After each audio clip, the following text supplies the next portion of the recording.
Hello everyone, I'm Saket Bajpayee, Director of Prayas Physics Classes, Dehradun. Welcome students, let's begin this beautiful chapter Mechanical Properties of Fluids. तो बच्चों इस lecture में हम लोग सबसे पहले देखते हैं कि आखिर फ्लूइड्स का मतलब क्या होता है ना, हम लोग फ्लूइड्स किन्हें कहते हैं। तो देखिए both liquids and gases can flow और इसी वजह से इन दोनों को ही हम लोग क्या कहते हैं, फ्लूइड्स कहते हैं। चलिए बच्चों, तो अब हम लोग समझते हैं कि प्रेशर क्या होता है ना। तो देखिए जब कोई लिक्विड जो है किसी वेसल में रखी होती है तो वो जो लिक्विड है वो उस वेसल के वॉल्स के अगेंस्ट क्या लगाती है, फोर्स लगाती है। ठीक है, तो ये जो इंटरैक्शन है इसको हम लोग अच्छे से समझने के लिए ना, जो लिक्विड और वॉल के बीच का जो इंटरैक्शन है इसको अच्छे से समझने के लिए हम लोग कॉन्सेप्ट ऑफ प्रेशर को इंट्रोड्यूस करने वाले हैं। तो देखिए प्रेशर क्या होता है, pressure is basically force divided by the area over which the force is exerted. और ये जो फोर्स होता है वो कैसा होता है, एरिया के परपेंडिकुलर होता है। तो उसका एक एग्जांपल देखिए यहाँ पर है ना, प्रेशर का फॉर्मूला यहाँ पर लिखा हुआ है फोर्स अपॉन एरिया। और जैसा मैंने आपको बताया कि फोर्स हम लोग कैसा लेते हैं, एरिया के परपेंडिकुलर। तो जैसा यहाँ पर हम लोग एग्जाम्पल देख पा रहे हैं कि यहाँ पर दो ब्लॉक्स है ना, दोनों बिल्कुल आइडेंटिकल है, लेकिन आप देखिए कि अलग अलग ओरिएंटेशन में रखे हुए हैं। एक केस में हम लोग देख पा रहे हैं है ना, कि एक केस में हम लोग देख पा रहे हैं कि एरिया जो है वो ज्यादा है ना, जो कांटेक्ट में है टेबल के साथ वो एरिया ज्यादा है। और दूसरे केस में हम लोग देख पा रहे हैं कि जो एरिया ऑफ कांटेक्ट है विद द टेबल वो क्या है, कम है। तो ऑल्दो दोनों पे नॉर्मल रिएक्शन सेम लग रहा है ना, इन दोनों में normal reaction magnitude wise mg के बराबर है, लेकिन हम लोग देख पा रहे हैं कि जस्ट बिकॉज कि सेकेंड वाले केस में जो एरिया है वो कम है, तो इस वजह से हम लोग कह सकते हैं कि फोर्स पर यूनिट एरिया क्या हो जाएगा, ज्यादा हो जाएगा। मतलब जो सेकंड ब्लॉक है ना, जो सेकंड ब्लॉक है, जो अपराइट ब्लॉक है, it actually exerts greater pressure against the table, है ना। टेबल भी प्रेशर एक्सर्ट कर रहा है और ब्लॉक भी टेबल पर प्रेशर एक्सर्ट कर रहा है। ठीक है, तो बेसिकली फोर्स जो है उसकी डायरेक्शन होती है लेकिन प्रेशर की डायरेक्शन नहीं होती है। प्रेशर एक तरीके से आप सोचिए कि यहां पर फील किया जा रहा है ना, दोनों चीजें, जैसे टेबल भी हो गया और ब्लॉक भी हो गया, दोनों ही प्रेशर को फील कर पा रहे हैं पर उसकी कोई डायरेक्शन नहीं होती है। ऑलराइट, तो नेक्स्ट बच्चों हम लोग आ जाते हैं प्रेशर इन अ लिक्विड में। तो देखिए बच्चों, हम लोग इस लेक्चर में है ना जिस लिक्विड के बारे में बात करने वाले हैं तो उसके लिए कुछ एजम्पशंस हम लोग लेंगे, है ना। तो एजम्पशंस क्या क्या है, सबसे पहला एजम्पशन है कि the liquids we deal with are incompressible and दूसरा अजम्पशन है नॉन विस्कस। तो देखिए इनकम्प्रेसिबल का मतलब क्या होता है कि डेंसिटी ऑफ द लिक्विड है ना वो एक्चुअली क्या होगी, इट विल रिमेन कांस्टेंट, चाहे कुछ भी वेरिएशन हो जाए। और जो सेकंड कंडीशन है मतलब नॉन विस्कस, तो नॉन विस्कस होने का मतलब ये हो गया कि कोई भी दो लेयर सरफेस की है ना, कोई भी दो लेयर फ्लूइड की या लिक्विड की मान लीजिए, दोनों एक दूसरे पर टेंजेंशियल फोर्स नहीं लगाएगी। ठीक है, जैसे कि आप समझिए कि एक प्लैंक है, एक प्लैंक को अगर आप है ना जमीन पर स्लिप करवाएंगे तो क्या होगा, प्लैंक जमीन पर एक टेंजेंशियल फोर्स लगाता है और बदले में ग्राउंड भी जो है प्लैंक पर एक टेंजेंशियल फोर्स लगाता है जिसे हम लोग फ्रिक्शन कहते हैं। तो वैसा यहां पर पॉसिबल नहीं है ना, कोई भी दो लेयर लिक्विड की एक दूसरे के ऊपर अगर स्लाइड भी कर रही है तो भी वो उसके ऊपर कोई भी टेंजेंशियल फोर्स एक्सर्ट नहीं करेगी, ये हम लोग एज्यूम करेंगे फिलहाल। ठीक है, तो हम लोग फिलहाल जो लिक्विड है उसे कैसा मान रहे हैं, नॉन विस्कस मान रहे हैं। ठीक है, तो वही यहां पर लिखा है the force by one part of the liquid on the other part is perpendicular to the surface of contact, है ना, कोई भी टेंजेंशियल कॉम्पोनेंट उसका एग्जिस्ट नहीं करेगा। Thus there is no friction between the adjacent layers of a liquid. चलिए बच्चों, तो अब हम लोग क्या करना चाहते हैं, अब हम लोग pressure of the fluid eight a point ए है ना, इसे डिफाइन करना चाहते हैं। ठीक है, तो देखिए हम लोग कैसे शुरुआत करेंगे। हम लोग यहाँ पर देख पा रहे हैं कि कंटेनर है जिसमें फ्लूइड भरा हुआ है ना, तो अब कोई एक पॉइंट ए हम लोगों ने चुना है ना। देखिए consider a point A in the fluid, और साथ ही साथ we need to imagine a small area delta S which contains the point A. जैसा कि आप यहाँ पर देख पा रहे हैं एक स्मॉल एरिया डेल्टा एस जो है वो चुना गया है जिसमें ये पॉइंट ए शामिल है। The fluid on one side of the area presses the fluid on the other side and vice versa, है ना। तो इस एरिया के एक तरफ की फ्लूइड दूसरे तरफ को धक्का लगा रही है और जो दूसरे तरफ की फ्लूइड है वो वो पहले वाले साइड को धक्का लगा रही है, ठीक है। तो हम लोग यहाँ पर क्या कहेंगे, जो कॉमन मैग्नीट्यूड है फोर्स का, है ना, वो लेटर से कि वो F है। तो अब देखिए हम लोग pressure of the fluid at point A को किस तरीके से डिफाइन करते हैं ना, तो यहां पर हम लोग क्या बोल देते हैं कि प्रेशर हो जाता है limit F upon delta S, और यहाँ पर डेल्टा एस कैसा हो जाएगा, टेंडिंग टू जीरो। आप समझ पा रहे हैं कि ये जो एरिया है ये अगर बहुत छोटा हो जाए, नेग्लिजिबल हो जाए, तो ये एक पॉइंट में तब्दील हो जाएगा। तो इसी वजह से हम लोग क्या देखना चाह रहे हैं कि इस पॉइंट पर फोर्स पर यूनिट एरिया कितना लग रहा है, ठीक है, उसी को हम लोग क्या कहते हैं, प्रेशर कहते हैं, ठीक है ना। For a homogeneous and non viscous fluid this quantity does not depend on the orientation of delta S, है ना, किस डायरेक्शन में है, कैसा है, उस पे ये डिपेंड नहीं करता है। And hence we talk of pressure at a point, ठीक है। For such a fluid pressure is a scalar quantity having only magnitude. इसके अलावा बच्चों अगर हम लोग यहाँ पर प्रेशर के यूनिट की बात करें, तो जैसा हम लोग समझ पा रहे हैं कि फोर्स पर यूनिट एरिया देखना है ना, तो फोर्स की एसआई यूनिट हो जाती है न्यूटन और एरिया की एसआई यूनिट हो जाती है मीटर स्क्वायर। तो force upon area will become Newton per metre square. तो SI unit of pressure is Newton per metre square called pascal, और इसको एब्रिविएटेड कैसे करते हैं, एज कैपिटल पी स्मॉल ए। नेक्स्ट बच्चों हम लोग देखने वाले हैं कि किस तरीके से हाइट के साथ प्रेशर में वेरिएशन आता है, ठीक है। तो देखिए बच्चों अगेन हमारे पास एक कंटेनर है जिसमें हम लोगों ने कुछ लिक्विड भर रखा है ना।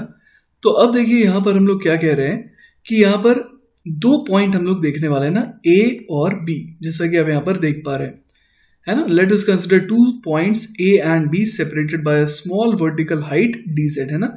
ए और बी के बीच में दूरी कितनी है, dz की, है ना, ये हाइट है।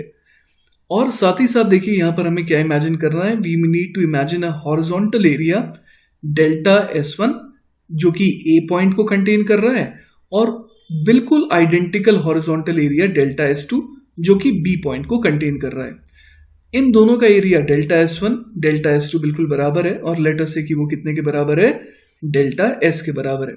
अब इन दोनों के बीच में आप यहां पर देख पा रहे हैं कि फ्लूइड ट्रैप्ड है ना, यहां पर हम लोग देख पा रहे हैं कि फ्लूइड जो है वो इन दोनों एरिया के बीच में क्या हो गया, ट्रैप्ड हो गया, ठीक है।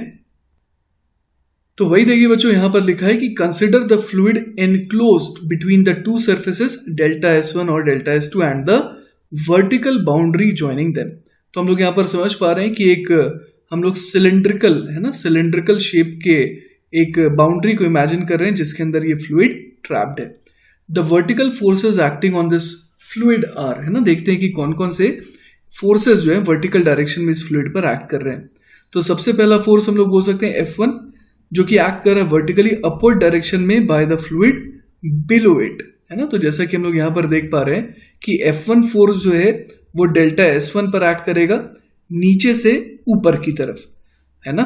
और इसी तरीके से हम लोग क्या देखने वाले हैं, F2 को, जो कि कैसा फोर्स है, वर्टिकली डाउनवर्ड डायरेक्शन में लग रहा है by the fluid above it, है ना। तो यहां पर हम लोग देख सकते हैं कि जो ऊपर वाला पोर्शन है वो इस डेल्टा S2 लेयर पर ऑब्वियस है कि नीचे की तरफ धक्का देगा ना। ये जो प्रेशर है ना, प्रेशर जो है वो कैसे फोर्स की वजह से आता है, जो कि धक्का देता है, दबाता है, प्रेस करता है, ठीक है। तो यहां पर हम लोग समझ पा रहे हैं कि ये जो F2 है वो कैसा फोर्स है, वो डेल्टा S2 एरिया को क्या कर रहा है, प्रेस कर रहा है, ऑलराइट। और यहां पर फाइनली हम लोग जो तीसरा फोर्स देख रहे हैं वो कौन सा, ऑब्वियस है कि जो हम लोग वॉल्यूम इमेजिन कर रहे हैं उसको खींचा जा रहा है नीचे की तरफ by the force of gravity, है ना। तो उसे हम लोग वेट कह रहे हैं, weight W which is vertically downward, ठीक है। अब बच्चों यहां पर हम लोग क्या कर सकते हैं, let the pressure at the surface A B P and the pressure at B be P plus dP। तो देखिए बच्चों हम लोगों ने क्या एज्यूम करा, हमने एज्यूम करा कि ए पॉइंट पर प्रेशर कितना है, P है, और बी पॉइंट पर प्रेशर कितना है, P प्लस dP हम लोगों ने एज्यूम करा है। तो हम लोग समझ पा रहे हैं कि प्रेशर अगर P है इसका मतलब क्या हो गया, इसका ये मतलब हो गया, है ना, कि F1 जो है वो कितना हो जाएगा, P इंटू डेल्टा S, और इसी तरीके से F2 कितना हो जाएगा, P plus dP into delta S by definition. Clear है ये बात। तो देखिए अब हम लोग यहाँ पर क्या कर सकते हैं, हम लोग फ्री बॉडी डायग्राम बना सकते हैं ना। तो हम लोगों ने क्या देखा था कि जो वॉल्यूम ऑफ द फ्लूइड होगा वो कितना होगा, delta S cross sectional area multiplied by उसकी हाइट जो कि dz है ना। तो अगर इस फ्लूइड की डेंसिटी रो है तो हम लोग समझ पा रहे हैं कि मास ऑफ द फ्लूइड कितना हो जाएगा, rho into delta S into D Z, है ना, डेंसिटी बराबर मास अपॉन वॉल्यूम, तो मास हो जाएगा डेंसिटी इंटू वॉल्यूम। तो इस वजह से वेट डब्ल्यू कितना हो जाएगा, मास इंटू जी के बराबर। तो हम लोग अगर वर्टिकली बात करें ना, वर्टिकल इक्विलिब्रियम की बात करें, तो यहां पर देखिए हम लोग क्या लिख सकते हैं, हम लोग लिख सकते हैं कि ऊपर की तरफ लगने वाला फोर्स F1 वो मैग्नीट्यूड में किसके बराबर होगा, नीचे लगने वाले फोर्सेस के। तो F1 has to be equal to F2 plus W. F1 हमने कहा ही कि वो P plus P into delta S होगा। उसी तरीके से F2 कितना हो जाएगा, तो P plus D P into delta S. और वेट हम लोगों ने कितना कहा था, rho into G D Z into delta S. तो यहां से कैलकुलेट करने पर देखिए डीपी बराबर क्या जा रहा है, माइनस रो जी इंटू डी जेड।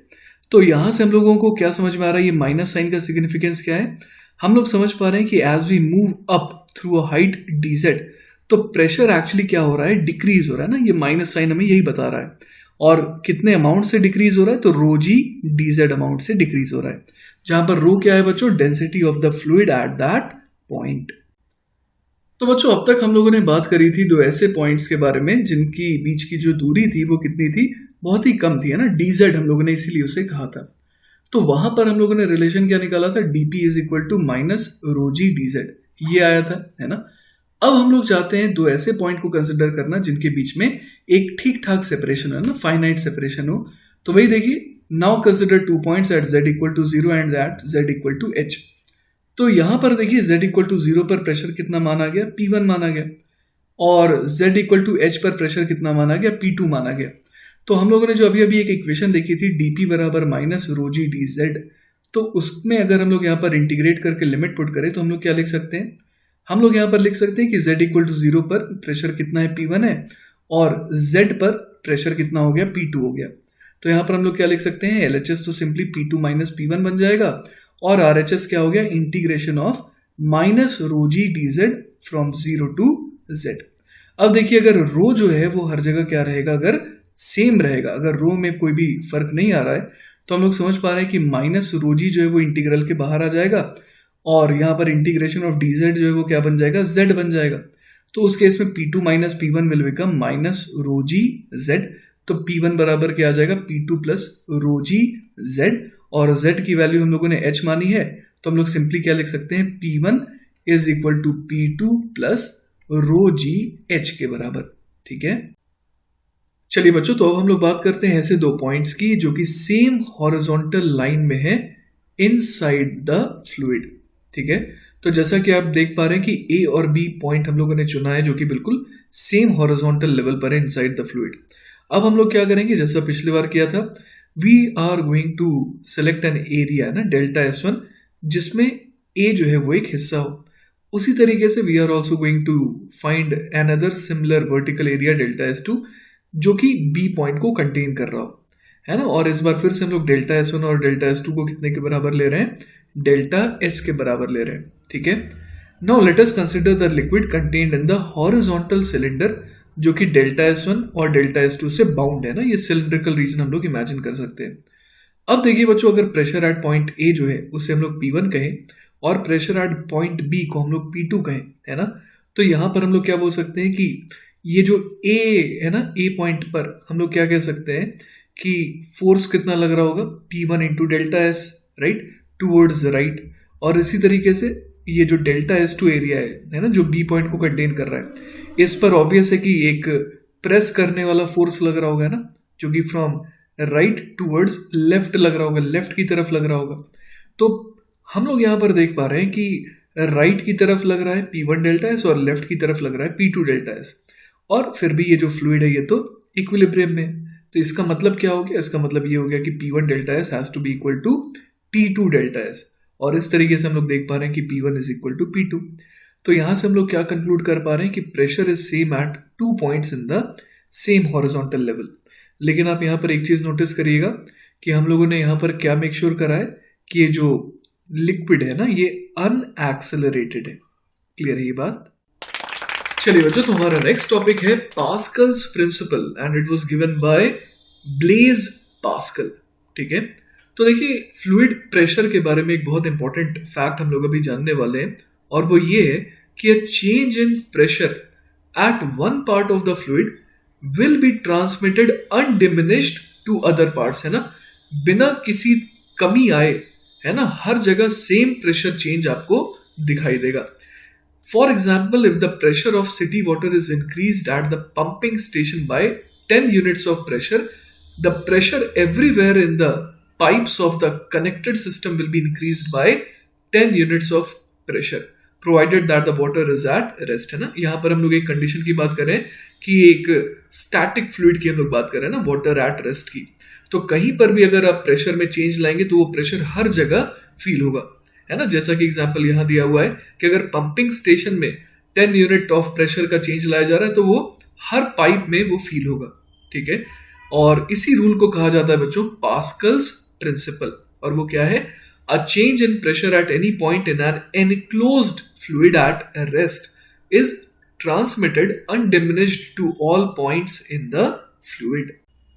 चलिए बच्चों, तो हम लोग इन दोनों डायग्राम्स के थ्रू ना पास्कल्स लॉ को और अच्छे से समझते हैं ना. जैसे लेफ्ट वाला जो डायग्राम है इसमें हम लोग क्या देख पा रहे हैं कि the force exerted on the left piston increases the pressure in the liquid and is transmitted to the right piston. तो आप देख पा रहे हैं कि अगर आप लेफ्ट वाले लिम्ब में फोर्स लगाएंगे इस तरीके से ना, तो वो क्या हो रिजल्ट करेगा, एक्चुअली वहां का प्रेशर अगर चेंज करेगा तो वो प्रेशर राइट वाले लिम्ब में भी फील होगा. मतलब कि जो राइट वाला पिस्टन है वो ऊपर की तरफ, है ना, ऊपर की तरफ प्रेस होगा विद सम एक्स्ट्रा फोर्स, है ना. और ये जो दूसरा डायग्राम हम लोग देख पा रहे हैं इसमें हम लोग क्या देख रहे हैं कि देयर आर लेड शॉट, है ना, मतलब कि स्मॉल बॉल्स ऑफ लेड है जो कि हम लोग क्या कर रहे हैं, जिसे हम लोग लोड कर रहे हैं ऑन द पिस्टन, जिसकी वजह से क्या होता जा रहा है, प्रेशर जो है वो क्रिएट होता जा रहा है, वो बढ़ता जा रहा है ना. एक्सटर्नल प्रेशर की हम लोग बात कर रहे हैं. तो देखिए वही यहां लिखा है lead shot loaded onto the piston create a pressure P external at the top of the enclosed liquid, है ना. ऑब्वियसली हम उसे इनकम्प्रेसिबल मानते हैं. अब देखिए कि अगर एक्सटर्नल प्रेशर को बढ़ाया जाएगा by adding more lead shot, तो हम लोग ये देख पा रहे हैं कि सिर्फ ऐसा नहीं है कि उस जगह पर कहीं प्रेशर बढ़ेगा, है ना. ये जो प्रेशर है it will increase by the same amount at all the points with in the liquid. जैसे कि H डेप्थ नीचे भी अगर जाएंगे तो यहाँ पर जो P पॉइंट है वहां का प्रेशर जो है वो उतने ही अमाउंट से बढ़ेगा. वरना ये वायलेट हो जाता ना कि एक स्टैटिक फ्लूइड में हम लोगों ने पढ़ा है ना कि अगर H डेप्थ पर हम लोग जा रहे हैं तो प्रेशर में कितने का इंक्रीमेंट होता है, रो GH का इंक्रीमेंट होता है. तो अगर ऊपर वाले पॉइंट पर एक्सटर्नल प्रेशर बढ़ रहा है ना, ऊपर वाले पॉइंट पर अगर हम लोग देख पा रहे हैं कि यहाँ पर प्रेशर अगर बढ़ रहा है तो उससे H डेप्थ नीचे भी प्रेशर बढ़ना ही पड़ेगा. तभी जो प्रेशर डिफरेंस है वो क्या रहेगा, मेंटेन रहेगा, और वो कितने के बराबर रहेगा, रो जी एच के बराबर रहेगा ना. Pressure difference has to stay same. Alright, इसके अलावा बच्चों हम लोग एक और एग्जांपल देख सकते हैं यहाँ पर, है ना. ये बड़ा मजेदार एग्जांपल है और ये यूटिलिटी समझाता है कि पास्कल्स लॉ की क्या यूटिलिटी है ना. तो देखिए यहाँ पर लेफ्ट वाले लिम्ब का एरिया जो क्रॉस सेक्शनल एरिया है वो सिर्फ A है और राइट वाले लिम्ब का जो क्रॉस सेक्शनल एरिया है वो 50A है. तो इससे देखिए फर्क क्या पड़ रहा है, लेफ्ट वाले पोर्शन में अगर हम लोग 10 kg का मास रख रहे हैं और राइट वाले लिम्ब में 500 kg का मास रख रहे हैं तो ये बैलेंस्ड रहेगा. ऐसा क्यों? तो देखिए a 10 kg load on the left piston will support 500 kg on the right piston. तो देखिए ऐसा क्यों हो रहा है, क्योंकि यहाँ पर फोर्स लेफ्ट वाले लिम्ब में हम लोग फोर्स कितना लगा रहे हैं, 10 kg की मदद से, है ना, हम लोग यहाँ पर 100 न्यूटन का फोर्स लगा रहे हैं. तो 100 न्यूटन का फोर्स अगर एक्स्ट्रा लग रहा है ना 10 kg की वजह से, तो आप समझ पा रहे हैं कि 100 न्यूटन अपॉन एरिया, यही क्या हो जाएगा, यही एक्स्ट्रा प्रेशर हो जाएगा जो राइट वाले में भी ट्रांसमिट होगा. तो अब राइट वाले में आप सोचिए कि प्रेशर कितना ट्रांसमिट हो रहा है एक्स्ट्रा, 100 अपॉन ए, और इसका एरिया कितना रखा है हम लोगों ने, 50A रखा है. तो एक्स्ट्रा फोर्स ऊपर की तरफ कितना लगेगा, तो 100 upon A multiply by 50A, है ना. तो ये कितना आ जा रहा है, ये आ जा रहा है 5000, है ना, 5000 न्यूटन आ जा रहा है. तो 5000 न्यूटन का मतलब क्या हो गया कि ये 500 kg के मास को बड़े आराम से सपोर्ट कर सकता है. ठीक है, तो बच्चों जैसा कि हम लोगों ने पढ़ा है पास्कल्स प्रिंसिपल जो है ना, वो फ्लूइड पे अप्लाई होता है और फ्लूइड का मतलब होता है gases as well as liquids. तो यहां पर देखिए उसी का यूज हमें दिखाई दे रहा है ना. A typical application of Pascal's principle for gases and liquids is the automobile lift seen in many service stations, है ना. यहाँ पर आप देखते होंगे कि सर्विस स्टेशंस में कार्स को लिफ्ट करना पड़ता है ना. तो यहां पर ये सेटअप का यूज होता है generally. Increased air pressure produced by an air compressor is transmitted through the air to the surface of oil in an underground reservoir. The oil in turn transmits the pressure to a piston, है ना, जैसा कि आप right side में देख पा रहे हैं, जो कि क्या करता है, which lifts the automobile. The relatively low pressure that exerts the lifting force against the piston is about the same as the air pressure in automobile tires. तो इस तरीके से बच्चों हम लोग देख पा रहे हैं कि बहुत कम एफर्ट से जो है ना, हम लोग इस लोड को ऊपर उठा पाते हैं।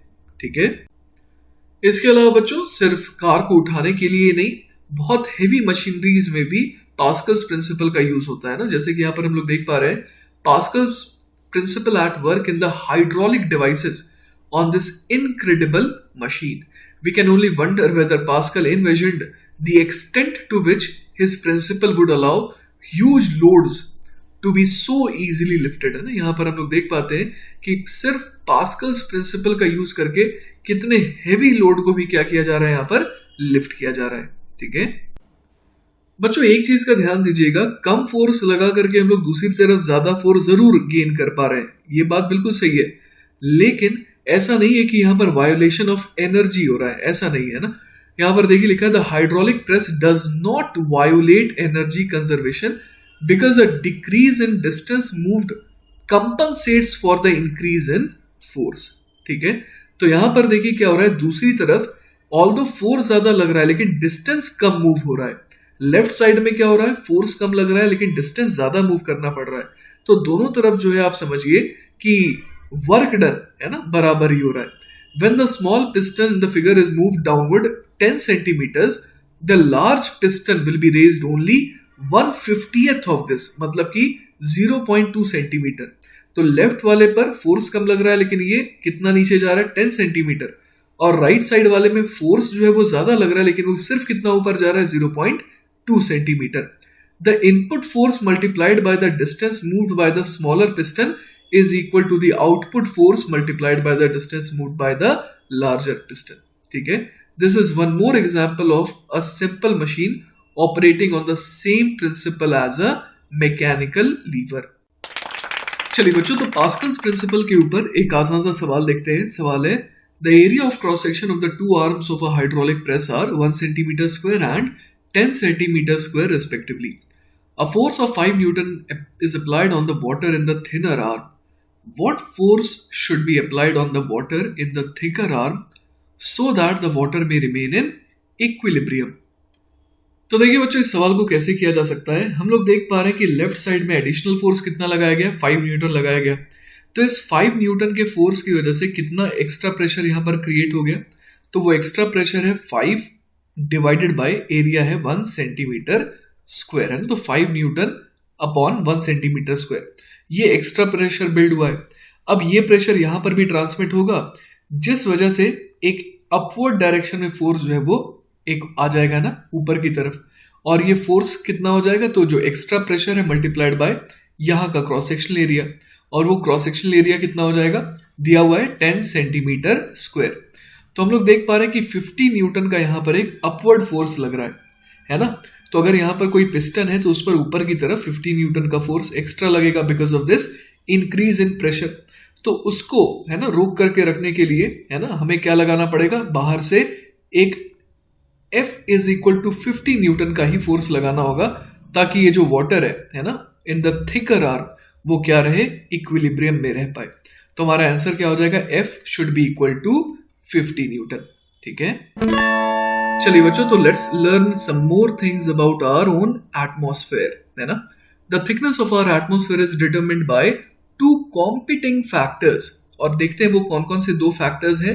The kinetic energy of its molecules, जो कि क्या करना चाहते हैं, which tends to spread the molecules apart.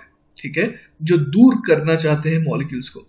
और दूसरा कौन सा है, एंड ग्रेविटी, जिसका काम क्या है, which tends to hold them near the earth. तो एक उसे भगाना चाहता है और एक फैक्टर उसे खींच के रखना चाहता है अर्थ के पास, है ना. If earth gravity were somehow shut off, है ना, अगर हम लोग अर्थ के ग्रेविटी को किसी तरह स्विच ऑफ कर दें तो क्या होगा, atmospheric molecules would dissipate and disappear, है ना, वो गायब हो जाएंगे क्योंकि उन्हें खींच करके रखने के लिए कोई भी नहीं रहेगा। और इसका उल्टा अगर सोचें, और if gravity acted but the molecules moved too slowly to form a gas as might occur on a remote cold planet, है ना, जिसके पास क्या हो, बहुत कम सूरज की किरणें जा पा रही हो जो उसे एनर्जी प्रोवाइड कर सके, तो उस केस में क्या होगा, उस केस में जो है फिर से एटमॉस्फेयर जो है वो गायब हो जाएगा। ऐसा क्यों, आइए समझते हैं। Our atmosphere would be a liquid और solid layer, just so much more matter lying on the ground, है ना, वो बिल्कुल खिंच करके ग्राउंड तक पहुंच जाएगा, है ना, और एटमॉस्फेयर बेसिकली खत्म हो जाएगा ना। There would be nothing to breathe, again no atmosphere. समझ पा रहे हैं? तो दोनों ही फैक्टर्स की बहुत ज्यादा रिक्वायरमेंट है। तो ऐसे प्लैनेट भी हैं जिनके पास एटमॉस्फेयर जो है वो नहीं है ना। उसका रीजन यही है कि वहां पर क्या होता है कि जो फोर्स ऑफ ग्रेविटी है वो उतनी ज्यादा स्ट्रांग नहीं होती है ना। जैसे कि हम लोग देख पाते हैं कि अगर हम लोग मून की बात करें, है ना, तो वहां पर भी एटमॉस्फेयर नहीं है। उसका भी यही रीजन है ना, वहां पर जो ग्रेविटी है ना, एक्सेलरेशन ड्यू टू ग्रेविटी है, वो अर्थ के कंपैरिजन में काफी कम है।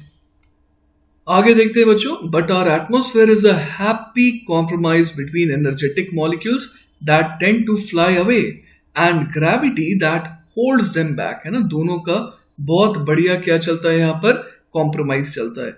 Without the heat of the sun, है ना, air molecules would lie on earth surface the way settled popcorn lies at the bottom of a popcorn machine.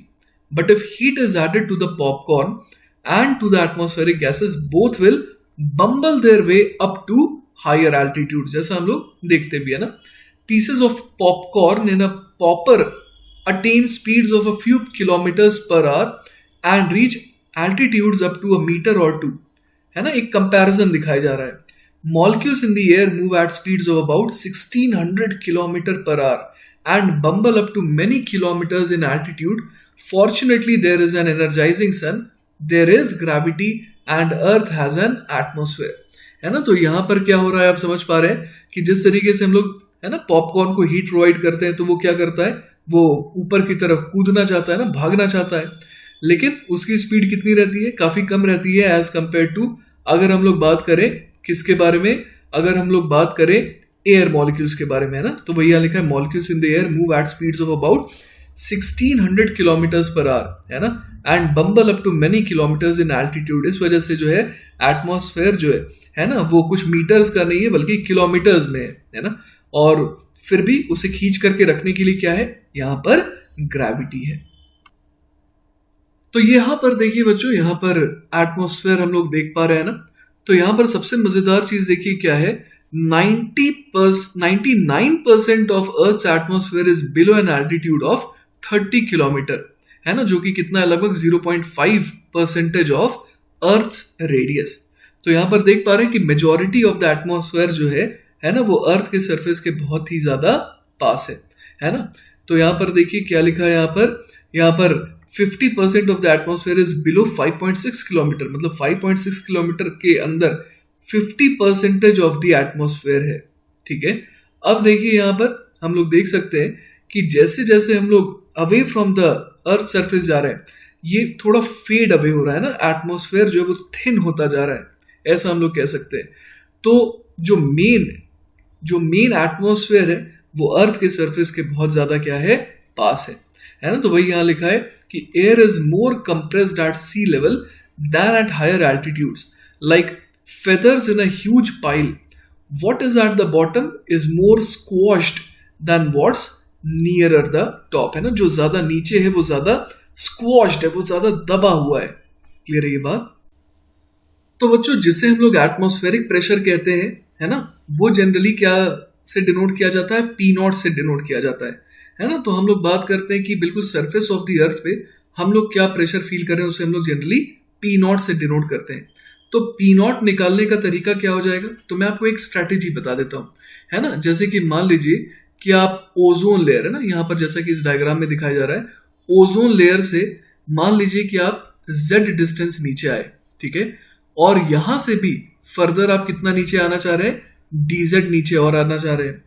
तो हम लोग यहाँ पर क्या कह सकते हैं, हम लोगों ने जो अभी भी पढ़ाई करी है उसमें हम लोगों ने ये पढ़ा है कि इस dz है ना, इस dz डेप्थ की वजह से प्रेशर में क्या आएगा, प्रेशर में इंक्रीमेंट आएगा, क्योंकि हम लोग जैसे जैसे नीचे आ रहे हैं प्रेशर क्या होता जा रहा है, बढ़ता जा रहा है। तो हम लोग dp बराबर क्या लिख सकते हैं यहाँ पर, रो जी dz। यहाँ पर रो क्या है, इस लोकेशन पर की है ना डेंसिटी है, एयर डेंसिटी है। तो dp बराबर क्या हो जाएगा, रो जी dz। और इससे हम लोग क्या कर सकते हैं, इंटीग्रेट कर सकते हैं, है ना। जैसे टॉप मोस्ट पॉइंट पर मान लीजिए मैंने प्रेशर कह दिया लेटर से P1 है ना, इस ओजोन लेयर पर मान लीजिए प्रेशर में कह रहा हूं P1 है ना। तो हम लोग यहाँ पर क्या लिख सकते हैं, जैसे कि हम लोग यहाँ पर देख पा रहे हैं कि जो P1 है वो कहां पर है, इस डायग्राम के हिसाब से अगर मैं बात करूं तो Z इक्वल टू कहां पर है, ये Z इक्वल टू 0 पर हम लोग कह सकते हैं कि प्रेशर कितना है, P1 है। और साथ ही साथ अगर हमें P0 निकालना है तो बस मैं एक एग्जांपल लेके आपको दिखा रहा हूं। मान लीजिए कि हम लोग Z इक्वल टू 40 किलोमीटर की बात कर रहे हैं, है ना। तो यहां पर के प्रेशर को हम लोग क्या लिख सकते हैं, P0 लिख सकते हैं। तो कुछ इस तरीके से हम लोग क्या निकाल सकते हैं, एटमॉस्फेरिक प्रेशर। यहां पर बच्चों एक चीज का ध्यान दीजिएगा कि मैंने जो Z को मेजर करना चालू किया है तो मैंने ऊपर से नीचे की तरफ डायरेक्शन में Z को मेजर किया है। इसी वजह से जो सबसे टॉप मोस्ट पोजीशन है वो क्या बन गई, Z इक्वल टू 0 बन गई। क्लियर है बात। और यहाँ पर इंटीग्रेशन के बाहर रो नहीं आ सकता है, क्योंकि रो जो है वो अलग अलग जगहों पर जैसा कि हम लोग देख पा रहे हैं बच्चों वेरी कर रहा है ना। तो हमें क्या करना होगा, यहाँ पर इंटीग्रेशन का ही सहारा लेना पड़ेगा। ऑलराइट। इसके अलावा बच्चों मैंने Z है ना, Z depth from the ozone layer, इसको मैंने प्रेशर, यहाँ का प्रेशर मैंने P कहा है, और उससे dz जब मैं नीचे गया तो वहां के प्रेशर को क्या कहा मैंने, P प्लस dp कहा। इसीलिए हम लोग देख पा रहे हैं कि dp क्या आ रहा है इस बार, पॉजिटिव, मतलब dp जो है वो रो जी dz के बराबर आ रहा है। ऑलराइट। चलिए बच्चों, तो हमारा नेक्स्ट टॉपिक है एटमॉस्फेरिक प्रेशर। तो देखिए बच्चों, इस समय हम लोग जब अर्थ के सरफेस पर है तो हमारे ऊपर जो है ना, कॉन्स्टेंटली एक फोर्स लग रहा है। और वो फोर्स किस वजह से लग रहा है, तो ये जो एटमॉस्फेयर है ना, एटमॉस्फेयर जो है तो उसकी वजह से there is an atmospheric pressure. और हम लोग जानते हैं कि ये जो एटमॉस्फेरिक प्रेशर है उसकी वजह से हमारे शरीर पर फोर्स किस तरीके से लगेगा, हर एक लोकेशन पर परपेंडिकुलर टू द बॉडी है ना, फोर्स लग रहा है हमारे, जो हम लोग इसलिए नहीं फील कर पा रहे हैं because we have adopted so completely to the invisible air that we sometimes forget that it has weight, है ना। तो उसका रीजन ये है ना, जिस तरीके से एक फिश जो है ना, perhaps a fish forgets about the weight of water in the same way, क्योंकि हमारी बनावट इस तरीके से हुई है ना। The reason we don't feel this weight crushing against our bodies is that the pressure inside our body is equals that of the surrounding air। तो हमारे को जिस धरती पर भेजा गया है ना, इस धरती पर है ना, जो एटमॉस्फेरिक प्रेशर है उसको बर्दाश्त करने के लिए भी हमारी बनावट ऐसी है ना। ये नेचर ने हमारे को ये गिफ्ट दिया है कि हम लोग इस एटमॉस्फेरिक प्रेशर की वजह से लगने वाले इस क्रशिंग फोर्स को क्या कर सके बच्चों, बर्दाश्त कर सके। ठीक है, there is no net force for us to sense. लेकिन वही है, हम लोग अर्थ के हिसाब से बने। अगर हम लोग किसी और प्लैनेट पर जाएंगे तो वहां के सरफेस पर जब हम लोग पहुंचेंगे तो हमारा शरीर वहां के सरफेस, वहां के एटमॉस्फेयर के हिसाब से तो नहीं अकस्टम्ड है। तो इसीलिए हमारे को सूट पहन के जाना होता है ना, स्पेस सूट, जिसमें प्रेशर जो है वो एडजस्टेड रहे। ठीक है, तो वही देखिए यहाँ पर लिखा हुआ है शुरुआत में कि just as water pressure is caused by the weight of water, atmospheric pressure is caused by the weight of the air, है ना। थोड़ा सा एयर है मान लीजिए तो हम लोग उसके वेट को नजरअंदाज कर देते हैं, लेकिन आप सोचिए कि कितने किलोमीटर्स में, अभी हम लोगों ने चर्चा करी थी ना कि कितने किलोमीटर्स तक ये एटमॉस्फेयर है, तो उसका वजन जो है काफी सिग्निफिकेंट हो जाता है। ठीक है ना। तो बच्चों नेक्स्ट टॉपिक है हमारा बैरोमीटर, है ना। A common instrument used for measuring the pressure of the atmosphere is called a barometer. तो बैरोमीटर की ये डेफिनेशन है ना, जो हमेशा हमें याद रखनी है कि इसका पर्पस क्या है, it is an instrument for measuring the pressure of the atmosphere. अब कैसे इसका इस्तेमाल करते हैं तो वो हम लोग समझेंगे। A simple mercury barometer is illustrated in figure. आइए देखते हैं इस डायग्राम को। तो देखिए यहाँ पर ये जो राइट साइड में डायग्राम है ना, एक इन्वर्टेड ट्यूब हमारे को दिखाई दे रहा है। तो ये बेसिकली सेटअप पूरा का पूरा क्या कहलाता है, सिंपल मर्क्यूरी बैरोमीटर। तो देखिए बच्चों, अ ग्लास ट्यूब है ना, बेसिकली ये एक ग्लास की ट्यूब होती है लॉन्गर देन 76 सेंटीमीटर्स। ऐसा क्यों होता है 76 सेंटीमीटर से ज्यादा इसकी हाइट होनी चाहिए, उसके बारे में भी हम लोग चर्चा करेंगे ना। Longer than 76 centimetres and closed at one end, है ना, जो इसका टॉप एंड है वो कैसा होता है बच्चों, क्लोज्ड होता है, ये वाला जो एंड है। Is filled with mercury and tipped upside down in a dish of mercury. ठीक है, तो क्या किया जाता है बच्चों, वो मैं आपको यहाँ पर एक्सप्लेन कर देता हूँ। बेसिकली होता ये यहाँ पर कि एक ट्यूब है ना, ग्लास की ट्यूब है, इसको पूरी तरीके से मर्क्यूरी से फिल कर दिया जाता है।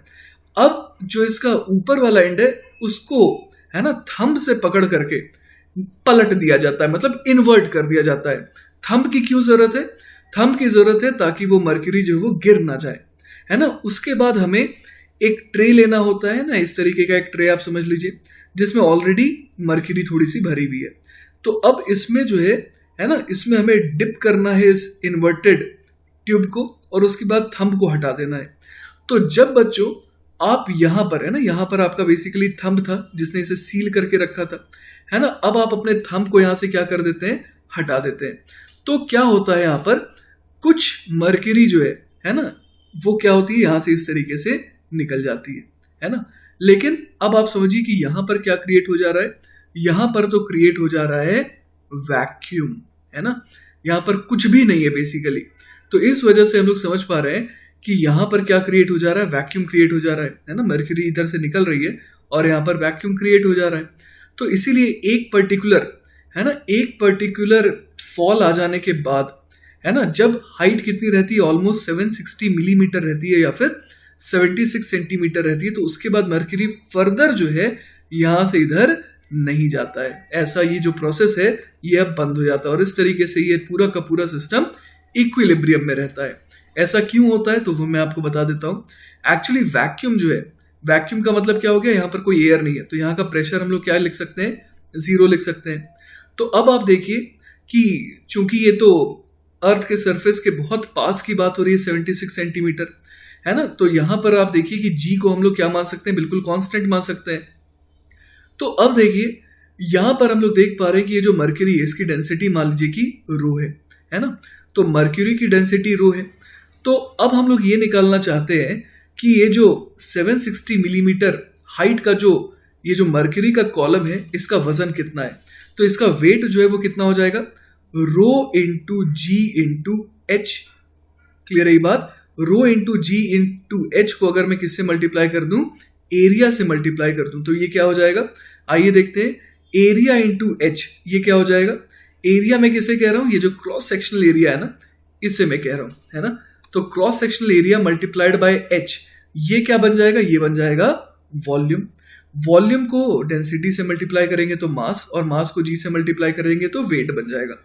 तो बेसिकली हम लोग ये समझ पा रहे हैं कि ये जो वेट है ना, ये वेट इस पर नीचे की तरफ लग रहा है ना, फोर्स ऑफ ग्रेविटी इस पर नीचे की तरफ लग रहा है, तो हम लोग समझ पा रहे हैं कि इस पर ऊपर की तरफ एक फोर्स लग रहा होगा।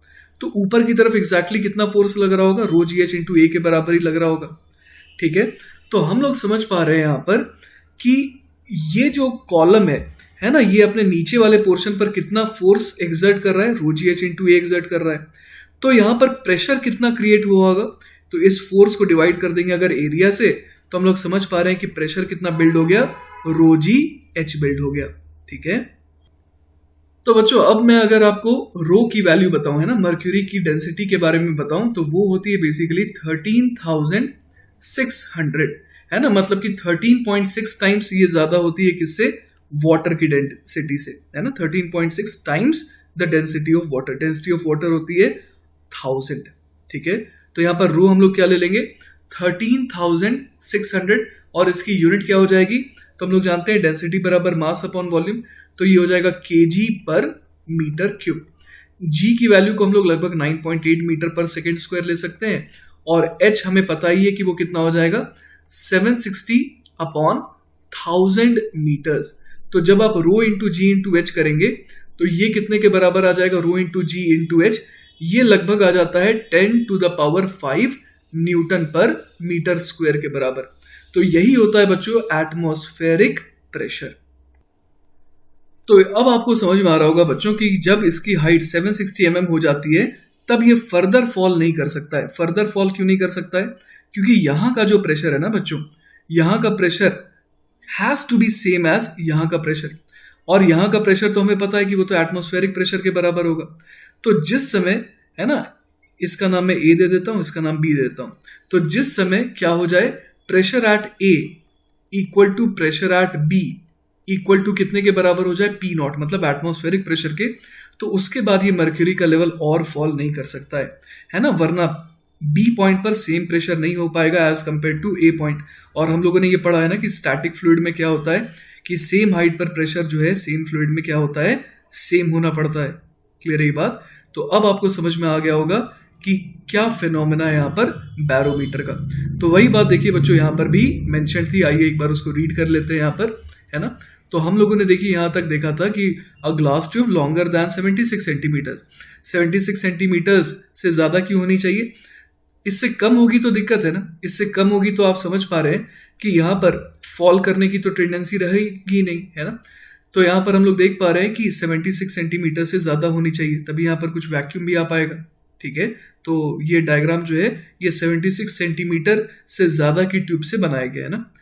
And closed at one and, हम लोग देख पा रहे हैं कि ये जो ऊपर वाला एंड है ये कैसा है, क्लोज्ड है ना, जहाँ पर वैक्यूम ट्रैप्ड है ना, is filled with mercury and tipped upside down. तो ये वाला डायग्राम कब आया, पहले हम लोगों ने इसे बिल्कुल नॉर्मली सीधा करके रखा था, है ना, और पूरा का पूरा मर्क्यूरी से भर दिया था, और जो क्लोज्ड एंड है शुरुआत में वो नीचे था, और जो ओपन एंड है वो शुरुआत में ऊपर था, और ओपन एंड को हम लोगों ने थंब से ब्लॉक करके रखा था।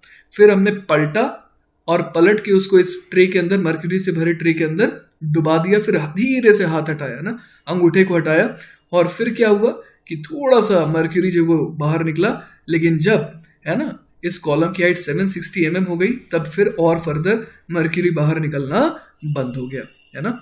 The mercury in the tube runs out of the submerged open bottom until the level in the tube is 76 centimeters above the level in the dish. The empty space trapped above except for some mercury vapor is a vacuum, है ना, almost हम लोग इसे vacuum मान सकते हैं।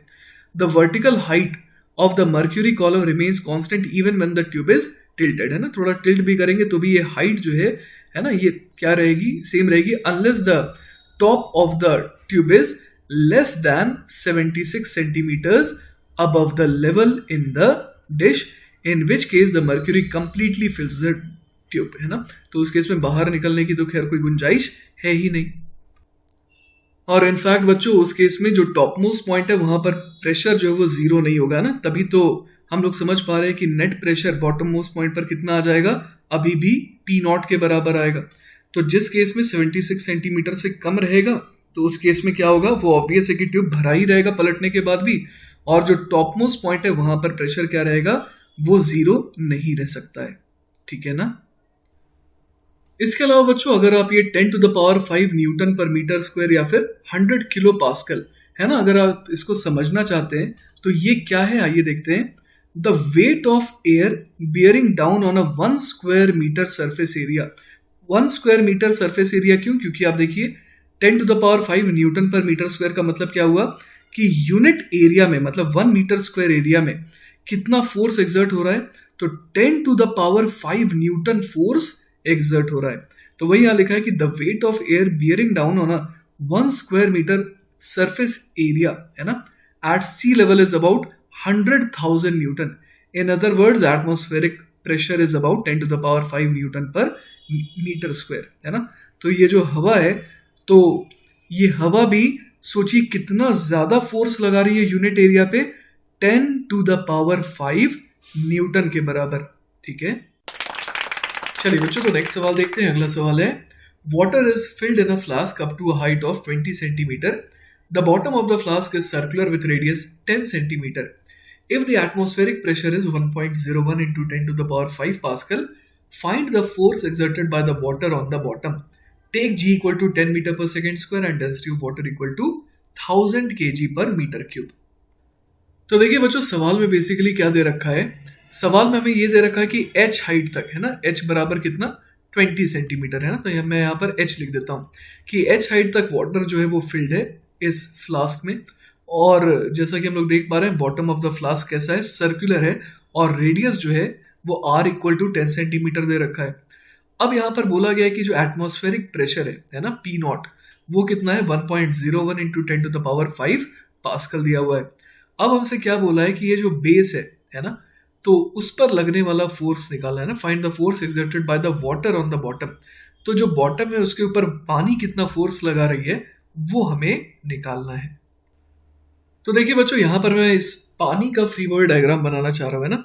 तो अगर मैं वाटर का फ्री बॉडी डायग्राम बनाऊं तो सबसे पहले मैं यहाँ पर क्या शो करूंगा कि इस पर फोर्स ऑफ ग्रेविटी लग रहा है ना। फोर्स ऑफ ग्रेविटी जो है उसकी वैल्यू कितनी हो जाएगी, वो हो जाएगी मास इंटू जी, और मास कितना हो जाएगा rho into pi R square into H, है ना। Pi R square H volume हो गया, इंटू डेंसिटी तो ये वॉल्यूम हो गया, मल्टीप्लाइड बाई जी।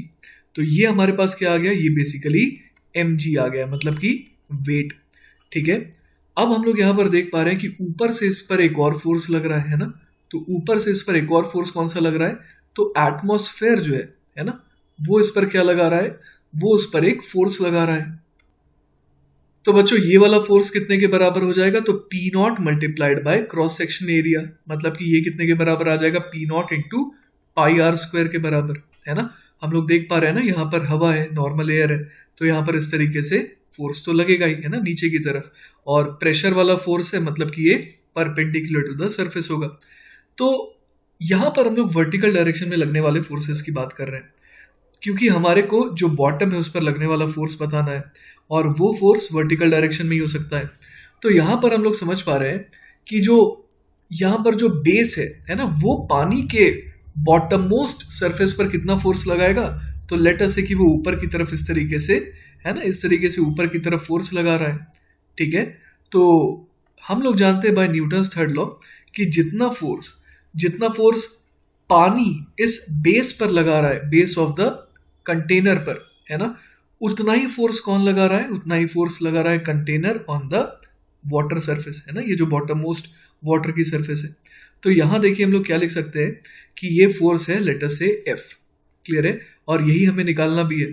तो यहां पर देखिए हम लोग क्या लिख सकते हैं, F will be equal to, है ना, ये ऊपर की तरफ लगने वाला फोर्स है which should be equal to जो नीचे लगने वाले फोर्सेज है, that is P not into pi R square plus rho into pi R square into H into G. तो यहां से हमें क्या मिल जाएगा, यहां से हमें वो फोर्स मिल जाएगा जो कंटेनर लगा रहा है ना, bottom of the layer of the water पे, है ना। तो यही हमसे पूछा भी गया था, है ना, क्योंकि न्यूटन थर्ड लॉ के हिसाब से हम लोग जानते हैं कि यही किसके बराबर हो जाएगा, force exerted by the water on the bottom. Clear है बात। तो बस अब हमें यहां पर क्या करना है, वैल्यूज को पुट करके कैलकुलेशन करनी है। तो देखिए बच्चों, यहां पर क्या कॉमन आ जाएगा, पाई आर स्क्वायर कॉमन आ जाएगा, और अंदर क्या आ जाएगा, पी नॉट प्लस यहां पर देख सकते हैं रो एच इंटू जी, है ना, ये कॉमन आ जाएगा। तो जैसा कि हम लोग ऊपर डेटा में देख पा रहे हैं कि रेडियस कितना दे रखा है, रेडियस दे रखा है 10 सेंटीमीटर और हाइट दे रखी है 20 सेंटीमीटर, है ना। तो यहां पर देखिए हम लोग क्या लिख सकते हैं, पाई मल्टीप्लाइड बाय 10 सेंटीमीटर की power 2 multiplied by P not जो है ना, एटमॉस्फेरिक प्रेशर, वो हमारे को कितना दे रखा है 1.01 इंटू 10⁵ प्लस इसमें क्या करेंगे, density of water 1000 multiplied by H जो है वो कितना लेंगे हम लोग 20/100 मीटर्स, और जी हमें लेना है 10 मीटर पर सेकेंड स्क्वायर, है ना। तो यहाँ पर एक और काम हम लोग कर सकते हैं कि रेडियस अगर सेंटीमीटर में दिया है तो इसको हम लोग डिवाइडेड बाय क्या कर सकते हैं 100, और स्क्वायर होना है तो यहाँ पर की पावर 2 भी कर देंगे। तो यहां से जो है हमारा फाइनल आंसर आ जाएगा। तो यहां से बच्चों जो हमारा आंसर आएगा वो कितना आ जाएगा, 3230 न्यूटन आ जाएगा। क्लियर है।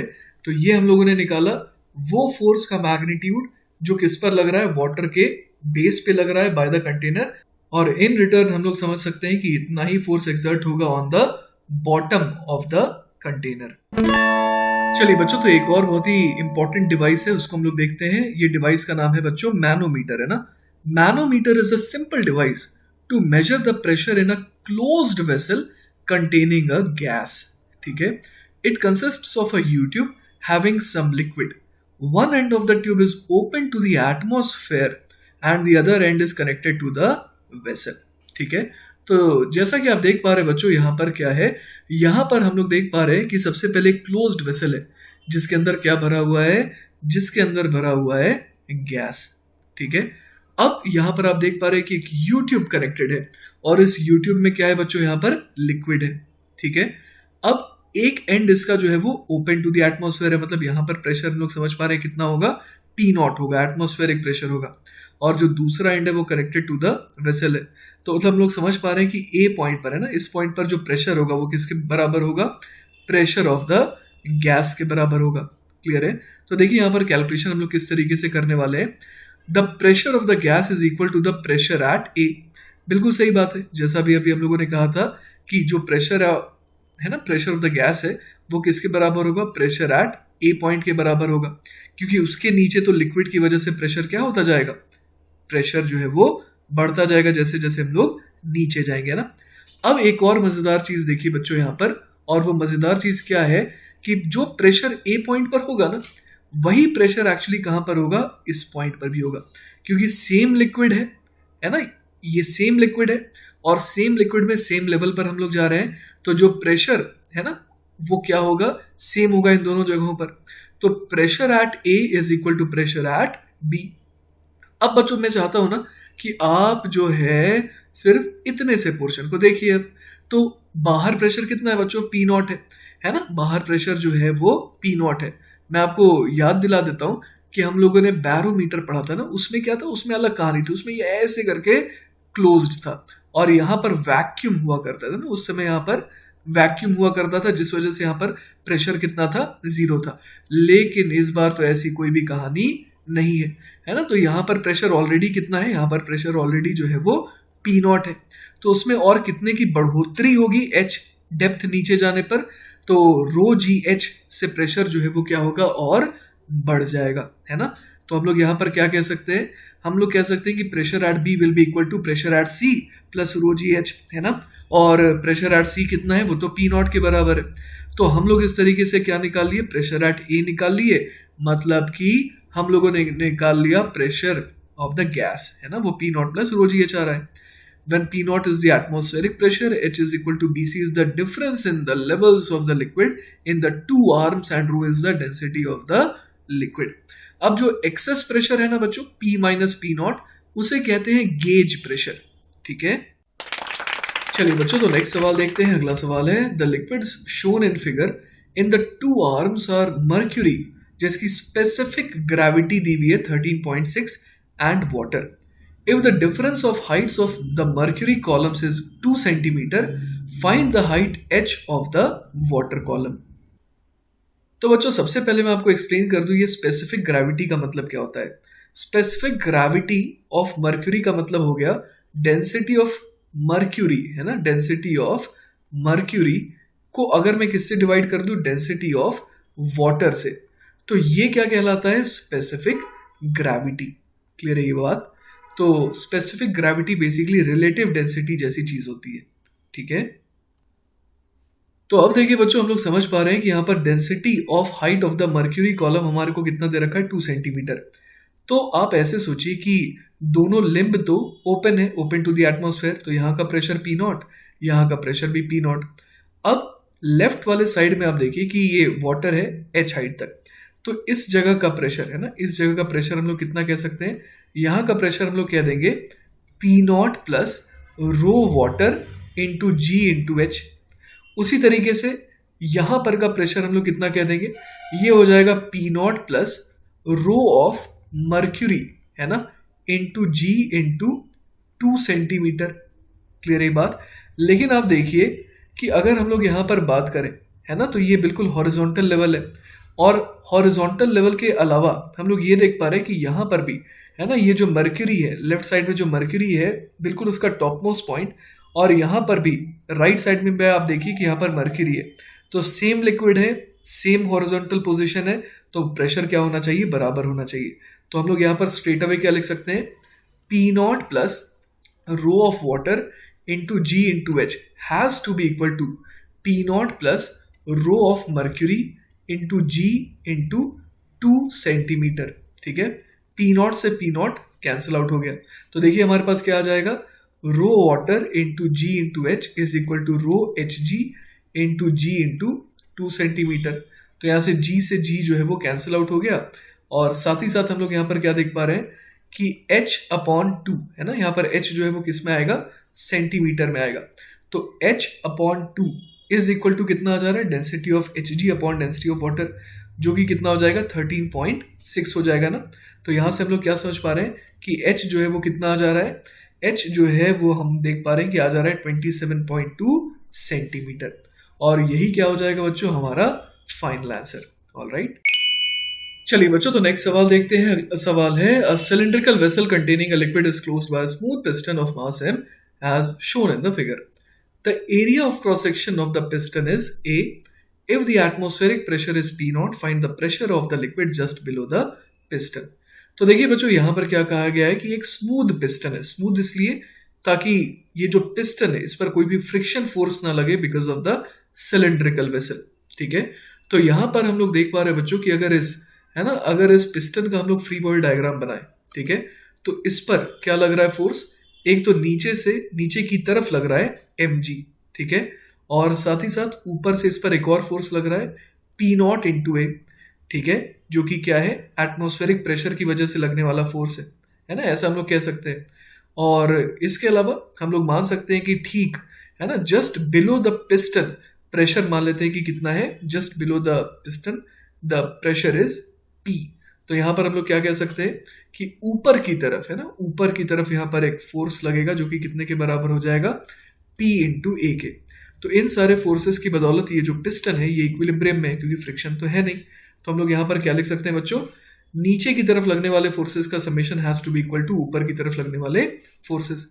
तो यहाँ पर क्या लिखेंगे, P into A is equal to कितने के बराबर ये हो जाएगा, ये बराबर हो जाएगा mg प्लस P0 इंटू ए के। तो यहां से देखिए हमारे पास P की वैल्यू कितनी आ जा रही है, mg upon a plus P0 के बराबर। तो यही हो जाएगा बच्चों इस सवाल का जवाब। ठीक है, चलिए बच्चों, तो नेक्स्ट सवाल है, the three vessels shown in figure have same base area, equal volumes of a liquid are poured in the three vessels, the force on the base will be. अब यहाँ पर चार ऑप्शन है, maximum in vessel A, maximum in B, maximum in C, या फिर equal in all the vessels. तो देखिए बच्चों, ये क्वाइट ऑब्वियस है कि अगर तीनों वेसल का जो बेस एरिया है वो अगर सेम है तो हम लोग ये समझ पा रहे हैं कि सबसे कम हाइट तक है ना, जो वेसल ए है उसमें पानी भरेगा, उसके बाद वेसल 2 में, और सबसे ज्यादा हाइट तक पानी भरेगा वेसल सी में। तो हम लोग ये समझ पा रहे हैं कि हर जगह एटमॉस्फेरिक प्रेशर है ना, यहाँ पर P0 है, P0 है, P0 है। अब यहां पर हम लोग देख सकते हैं कि यहां पर जो प्रेशर होगा वो कितना होगा, P0 plus rho G H A. यहां पर कितना हो जाएगा pressure, P0 plus rho G H B, और यहां पर हो जाएगा P0 plus rho G H C. तो हम लोग समझ पा रहे हैं कि जो एच सी है वो सबसे ज्यादा है इन तीनों के कंपैरिजन में। तो इस वजह से हम लोग क्या कह सकते हैं कि मैक्सिमम होगा ना, the force on the base will be maximum in vessel C, क्योंकि यहाँ पर प्रेशर सबसे ज्यादा है, एरिया सेम है, तो डायरेक्टली हम लोग इसे क्या कर देंगे, एरिया से अगर मल्टीप्लाई कर देंगे तो वो फोर्स बन जाएगा। एंड क्वाइट ऑब्वियस कि सबसे ज्यादा फोर्स कहाँ पर होगा, मैक्सिमम इन वेसल सी। ठीक है, चलिए बच्चों, तो नेक्स्ट सवाल देखते हैं। अगला सवाल है, find the shift in the levels if the valve is open. तो अभी देखिए शुरुआत में जो है ये जो वॉल्व है ये एक्चुअली क्लोज्ड है ना, क्लोज्ड इनिशियली, और इसके लेफ्ट साइड वाली जो फ्लूइड है उसकी डेंसिटी रो है, और उसकी राइट साइड वाली जो लिक्विड है उसकी डेंसिटी 2 रो है, और दोनों तरफ जो हाइट है वो शुरुआत में L है। अब अगर हम लोग इस वॉल्व को ओपन कर देंगे तो नया डायग्राम कैसा दिखेगा ये हमें बताना है। ठीक है, तो बच्चों मान लेते हैं कि ये हमारा नया डायग्राम है ना, तो यहां पर हम लोग देख पा रहे हैं कि जहां पर डेंसिटी क्या थी, ज्यादा थी है ना, यहां पर की डेंसिटी जो है वो 2 रो थी और यहाँ की डेंसिटी रो थी। तो हम लोग समझ पा रहे हैं कि जो ज्यादा डेंस फ्लूइड है वो नीचे आना चाहेगा है ना, वो धक्का देना चाहेगा, जिस वजह से कुछ इस तरीके का मोशन होगा। क्लियर है ये बात? तो मान लेते हैं कि ये जो धक्का है इसकी वजह से है ना, ये जो फ्लूइड्स है ये x डिस्टेंस से शिफ्ट हुए हैं। ठीक है, तो जैसा कि मैंने यहाँ पर ऊपर डायग्राम में दिखाया है कि जो 2 रो डेंसिटी वाली जो फ्लूइड है वो x नीचे आई, जिसकी वजह से वो x लेफ्ट की तरफ खिसकी, और जो रो डेंसिटी वाली फ्लूइड है वो ऊपर की तरफ x खिसक जाएगी। क्लियर है ये बात? तो अब देखिए बच्चों, हम लोग यहाँ पर क्या कर सकते हैं। जैसा कि हम लोग यहाँ पर देख पा रहे हैं कि सवाल में जो है ना, हमारे को ये वाली जो हाइट है ना, ये हमारे को दी हुई थी L के बराबर। क्लियर है ये बात? तो ये हाइट हमारे को अगर L के बराबर दी हुई थी, तो हम लोग इस पॉइंट पर प्रेशर है ना, और इस पॉइंट पर प्रेशर निकाल सकते हैं, है ना। ये जो आप देख पा रहे हैं कि ये जो सेपरेशन है ना, ये तो बिल्कुल इक्विलिब्रियम में है। मतलब कि जितना धक्का इसे लेफ्ट से लग रहा है, उतना ही धक्का इसे राइट से लग रहा है ना। तो इस वजह से हम लोग कह सकते हैं कि यहाँ का प्रेशर अगर P है, तो यहाँ का भी प्रेशर क्या होना पड़ेगा? P ही होना पड़ेगा। तो देखिए बच्चों, यहाँ पर हम लोग अगर लेफ्ट वाले पोर्शन की बात करें, तो यहाँ पर प्रेशर कैसे लिख सकते हैं? तो आप देखिए यहाँ पर कि दोनों लिम्ब्स जो है वो एटमॉस्फेयर से एक्सपोज्ड है ना, ओपन है। तो यहाँ पर प्रेशर जो है वो P नॉट होगा। तो हम लोग क्या लिख सकते हैं? P नॉट प्लस, अब यहाँ पर देखिए रो डेंसिटी की फ्लूइड थी, और अब इसकी जो हाइट है वो L प्लस एक्स हो गई, है ना। तो यहाँ पर हम लोग क्या लिख देंगे? रो जी L प्लस एक्स के बराबर, ठीक है। और अगर राइट वाले पोर्शन की बात करें, तो हम लोग क्या लिख देंगे? अगेन यहाँ का प्रेशर P नॉट है, तो P नॉट प्लस, अब देखिए इस राइट वाले पोर्शन की जो हाइट है वो सिर्फ L माइनस एक्स रह गई, है ना। तो यहाँ पर हम लोग क्या लिख देंगे? 2 rho G L minus X के बराबर। लेकिन हम लोग समझ पा रहे हैं कि जो बॉटम है यहाँ पर प्रेशर तो सेम होना चाहिए दोनों तरफ, तो this has to be equal to this. तो यहाँ से देखिए हमारे पास क्या आ जाएगा? P नॉट से P नॉट कैंसिल आउट हो जाएगा, तो ये बन जाएगा rho G L plus X is equal to 2 rho G L minus X के बराबर। तो रोजी से रोजी कैंसिल आउट हो गया, तो L plus X is equal to कितना आ गया? 2L माइनस 2x के बराबर। तो यहाँ से देखिए हमारे पास क्या आ जाएगा? यहाँ से x की वैल्यू जो है ना, वो आ जा रही है L अपॉन 3 के बराबर। क्लियर है? तो यही हमें निकालना था, है ना, कि सारी की सारी जो लेवल्स है वो कितने से शिफ्ट कर रही है। So this is our final answer, ठीक है। चलिए बच्चों, तो नेक्स्ट सवाल देखते हैं। अगला सवाल है, the area of cross section of the wider tube shown in figure is 900 centimetre square. If the boy standing on the piston weighs 45 kilogram, find the difference in the levels of water in the two tubes. तो देखिए बच्चों, यहाँ पर हम लोग क्या देख सकते हैं कि जो राइट साइड में जो पिस्टन है ना, उस पर कौन कौन से फोर्सेस लग रहे होंगे। तो आइए सोचते हैं। यहाँ पर अगर मैं यहाँ पर पिस्टन का फ्री बॉडी डायग्राम बनाऊं, है ना, तो इसके ऊपर से एक तो नॉर्मल रिएक्शन लग रहा होगा इस इंसान की वजह से, है ना। ये इंसान जो है इस पर नीचे की तरफ 450 न्यूटन लग रहा है, तो इंसान पर नॉर्मल रिएक्शन ऊपर की तरफ कितना लग रहा होगा? 450 न्यूटन। तो बदले में इंसान भी पिस्टन को कितने से प्रेस कर रहा होगा? 450 न्यूटन से, क्योंकि इसका वेट 45 केजी है। अब ये देखिए कि बाहर जो है ना, एटमॉस्फेरिक प्रेशर भी है, तो उसकी वजह से एक नीचे की तरफ फोर्स लग रहा होगा कितना? P नॉट इंटू ए के बराबर, ठीक है। तो हम लोग समझ पा रहे हैं कि इस लोकेशन पर, है ना, यहाँ पर जो प्रेशर है, प्रेशर P, वो कितना हो जाएगा? वो कैसे निकालेंगे? तो pressure into area will be equal to P nought A plus 450 newton. तो चलिए बच्चों, ये कैलकुलेशन यहां पर कर लेते हैं। हम लोग क्या लिख सकते हैं? P into A has to be equal to P nought A plus 450 newton. तो यहां से देखिए प्रेशर कितना आ जा रहा है? प्रेशर आ जा रहा है P naught plus 450 upon cross sectional area. Clear है ये बात? तो हम लोग ये चीज जानते हैं कि सेम हॉरिजॉन्टल लेवल पर प्रेशर सेम रहता है इन अ स्टैटिक फ्लूइड, है ना। सेम फ्लूइड की बात करें तो यहां पर का भी प्रेशर कितना होना पड़ेगा? P होना पड़ेगा। अब हमसे ये पूछा गया है कि इसके ऊपर, इस पॉइंट के ऊपर कितनी हाइट है फ्लूइड की।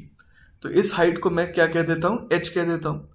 तो हम लोग ये देख पा रहे हैं कि यहाँ का प्रेशर कितना है? P नॉट है, because it is exposed to the atmosphere. तो इस जगह के प्रेशर को, है ना, नीचे के प्रेशर को हम लोग और कैसे लिख सकते हैं? P naught plus rho G H, पर वो तो P के बराबर होना चाहिए। So I should write this is equal to P naught plus rho G H, ठीक है। तो यहां से देखिए P नॉट से P नॉट कट जाएगा, तो 450 अपॉन क्रॉस सेक्शनल एरिया, ये किसके बराबर आ जा रहा है? रो जी एच के बराबर आ जा रहा है। तो हम लोग यहाँ से h निकाल सकते हैं ना, h कितना आ जाएगा 450 अपॉन रो g इंटू ए। ठीक है, तो चलिए इसे कैलकुलेट कर लेते हैं। 450 अपॉन डेंसिटी ऑफ वाटर होता है 1000 kg पर मीटर क्यूब, फिर इसको 10 से मल्टीप्लाई कर देंगे। इसके अलावा देखिए बच्चों, हमारे को क्रॉस सेक्शनल एरिया जो है वो कितना दे रखा था, ये देखते हैं 900 सेंटीमीटर स्क्वायर है ना। तो 900 सेंटीमीटर स्क्वायर यहाँ पर मैं लिख देता हूँ। तो सेंटीमीटर स्क्वायर को हमें किस में कन्वर्ट करना होगा, मीटर स्क्वायर में। तो मैं क्या कर दूंगा, सेंटीमीटर के लिए यहाँ पर हम लोग जानते हैं कि ये क्या बन जाएगा 900 अपॉन 100 का स्क्वायर। क्लियर है ये बात। तो यहां से देखिए हमारे पास क्या आ जाएगा, h की वैल्यू हमारे पास आ जाएगी 450 इंटू 10000 डिवाइडेड बाय, यहां पर देखिए डिनोमिनेटर में क्या आ जाएगा 9 मल्टीप्लाइड बाय 1 2 3 4 5 6। तो यहां पर आ जाएगा 1 2 3 4 5 6। क्लियर है ये बात। तो ऊपर देखिए 5 जीरो तो गए, यहाँ पर भी 5 जीरो गए। तो यहाँ पर देखिए हमारे पास क्या आ जाएगा 5/10 है ना। 5/10 इज 1/2, तो ये हो जाएगा 0.5 मीटर। तो बच्चों हमारा फाइनल आंसर क्या हो जाएगा, h is equal to 50 centimetre है ना। तो 50 सेंटीमीटर से है ना, यही क्या रहेगा, यही डिफरेंस रहेगा दोनों तरफ के लेवल्स में। ऑलराइट, चलिए बच्चों तो नेक्स्ट सवाल देखते हैं। अगला सवाल है, the Heights of mercury surfaces in the two arms of the manometer shown in figure are 2 centimeter and 8 centimeter. Atmospheric pressure is equal to 1.01 into 10 to the power 5 Newton per meter square. Find, पहला part है the pressure of the gas in the cylinder and second part is the pressure of mercury at the bottom of the U-tube. तो देखिए बच्चों यहाँ पर हम लोगों को क्या दिया हुआ है कि लेफ्ट वाले लिम्ब में है ना 2 सेंटीमीटर हाइट तक है मर्क्यूरी और राइट वाले लिम्ब में 8 सेंटीमीटर हाइट तक है। तो दोनों में डिफरेंस कितने का आ गया, 6 सेंटीमीटर का आ गया। ठीक है, और जैसा कि हम लोग देख पा रहे हैं कि राइट वाली लिम्ब जो है वो एटमॉस्फेयर से एक्सपोज्ड है, तो यहाँ पर का प्रेशर कितना हो जाएगा, P0 हो जाएगा। तो हम लोग यहाँ पर एक काम कर सकते हैं, हम लोग इस वाले पॉइंट को लेटर से की नाम दे दे रहे हैं पॉइंट ए। तो प्रेशर एट पॉइंट ए कितना हो जाएगा, pressure at point A will be equal to P0 plus rho of Hg into G into 6/100 है ना, क्योंकि यहाँ पर रो GH प्लस P0 लिखना था, तो H की वैल्यू कितनी हो गई 6 सेंटीमीटर। अब जो प्रेशर यहाँ पर है वही प्रेशर सेम हॉरिजॉन्टल लेवल पे सेम फ्लूइड में भी होगा है ना। तो इस B पॉइंट पर भी प्रेशर क्या होगा, सेम होगा। लेकिन इस प्रेशर को तो देखने का एक और तरीका है कि this is pressure of the gas, so this has to be equal to pressure at B which is equal to pressure of the gas. तो देखिए बच्चों, जैसा कि सवाल के पहले पार्ट में पूछा गया था, हमसे पूछा गया था the pressure of the gas in the cylinder है ना, मतलब हमसे प्रेशर ऑफ गैस पूछा गया है। तो pressure gas is equal to कितना हो जाएगा, P0 plus rho of Hg multiplied by G into 6/100। तो चलिए यहाँ पर वैल्यूज पुट कर देते हैं। P0 हमें दिया हुआ है कितना 1.01 into 10 to the power 5 SI unit में, प्लस डेंसिटी ऑफ मर्क्यूरी होता है 13,600 ठीक है kg पर मीटर क्यूब। तो इसको 10 से मल्टीप्लाई कर देंगे और मल्टीप्लाई कर देंगे 6/100 से, तो ये दोनों जीरो तो देखिए यहाँ से चले गए है ना। तो यहाँ पर अगर हम लोग कैलकुलेशन करेंगे तो प्रेशर ऑफ गैस है ना, ये कितना आ जाएगा, ये आ जाएगा 1.09 into 10 to the power 5 newton per metre square या फिर पास्कल कह लीजिए, बात तो एक ही है। ठीक है, तो ये हो गया बच्चों हमारे सवाल के पहले पार्ट का जवाब। ठीक है, अब आ जाते हैं सवाल के दूसरे पार्ट पे। दूसरे पार्ट में देखिए हमसे क्या पूछा गया, the pressure of mercury eight the bottom of the YouTube, मतलब इस लोकेशन पर पूछा गया है। तो हम लोग समझ पा रहे हैं कि यहाँ पर इस पॉइंट की जो डेप्थ है वो कितनी है, वो 8 सेंटीमीटर। अगर मैं राइट वाले लिम्ब से देखूं तो ये 8 सेंटीमीटर डेप्थ पर है।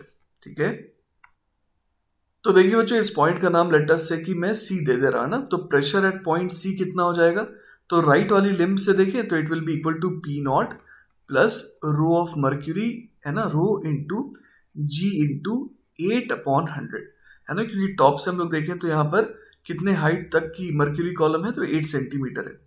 तो प्रेशर एट पॉइंट C जो है वो कितना आ जाएगा 1.01 into 10⁵ plus 13,600 multiplied by 10 multiplied by 8/100 के बराबर। तो बच्चों इसे सॉल्व करने पर ये जो वैल्यू है ये आ जाएगी लगभग 1.12 into 10⁵ newton per metre square के बराबर। So this is our final answer. ठीक है, चलिए बच्चों तो इस लेक्चर का आखिरी सवाल देखते हैं। सवाल है, if water be used to construct a barometer, what should be the height of water column at standard atmospheric pressure, that is 76 centimeter of mercury। तो बच्चों आपको याद होगा कि 760 मिलीमीटर या फिर 76 सेंटीमीटर ऑफ मर्क्यूरी है ना, ये वो हाइट होती है जो बैरोमीटर के अंदर है ना उपलब्ध होती है, जिसकी वजह से जो डेप्थ पर है ना इस पॉइंट पर प्रेशर होता है वो किसके बराबर होता है, बिल्कुल एटमॉस्फेरिक प्रेशर के बराबर होता है। इसीलिए सेंटीमीटर्स ऑफ एच जी या फिर मिलीमीटर्स ऑफ एच जी ये एक तरीके से एक काफ़ी प्रचलित यूनिट बन गई है प्रेशर की, है ना। तो 76 सेंटीमीटर ऑफ मर्क्यूरी का मतलब क्या होता है कि इस तरीके से अगर एक कॉलम हो है ना जिसकी हाइट 76 सेंटीमीटर हो, तो वो अपने बेस पे कितना प्रेशर है ना वो एक्सर्ट करवा रही है। क्लियर है ये बात। तो हम लोग समझ सकते हैं कि यहाँ पर इंस्टेड ऑफ मर्क्यूरी अगर हम लोग वाटर यूज करें तो हम ये समझ पा रहे हैं कि बेस पर प्रेशर अभी भी कितना होना चाहिए, एटमॉस्फेरिक प्रेशर के ही बराबर होना चाहिए। तो atmospheric pressure P nought has to be equal to कितने के बराबर, जैसे कि पहले वो कितने के बराबर आ रहा था, रो H G into G into 76/100 है ना। अभी भी वो उतने के बराबर ही आना चाहिए अगर मैं वाटर का यूज करूं। तो लेटर से कि अब पी नॉट बराबर कितना हो जाएगा, rho of water into G into लेटर से कि अब जो हाइट है वाटर कॉलम की वो कितनी हो गई, h हो गई।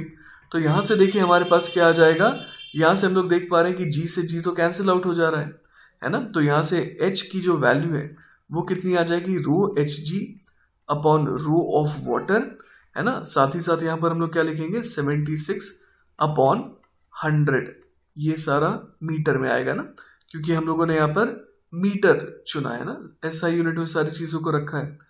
तो यहां से देखते हैं h की वैल्यू कितनी आ जा रही है। हमें पता है कि rho H G upon rho W ये कितना होता है, 13.6 होता है। ठीक है, तो 13.6 को मल्टीप्लाई कर देंगे किससे, 76/100 से, तो ये जवाब आएगा मीटर्स में। तो ये जो वैल्यू है बच्चों अगर मैं इसे कैलकुलेट करूं तो ये आती है 10.33 मीटर्स के बराबर। मतलब कि लगभग 10 मीटर्स हाइट का आपको यहाँ पर वर्टिकल कॉलम चाहिए ना वाटर के केस में। तो आप इसीलिए समझ पा रहे हैं कि मर्क्यूरी इतना कन्वीनियंट क्यों है, क्योंकि जो काम करने के लिए सिर्फ 76 सेंटीमीटर ऑफ मर्क्यूरी की रिक्वायरमेंट है, वही काम करने के लिए आप सोचिए कि लगभग 10.33 मीटर्स ऑफ वाटर कॉलम की रिक्वायरमेंट है। क्लियर है बात। So this is our final answer. तो आई होप बच्चों कि आपको ये लेक्चर अच्छे समझ में आया होगा। इन केस अगर कोई डाउट रह जाता है ना, then feel free to contact me, I will be very happy to help you. Take care बच्चों, बाय बाय।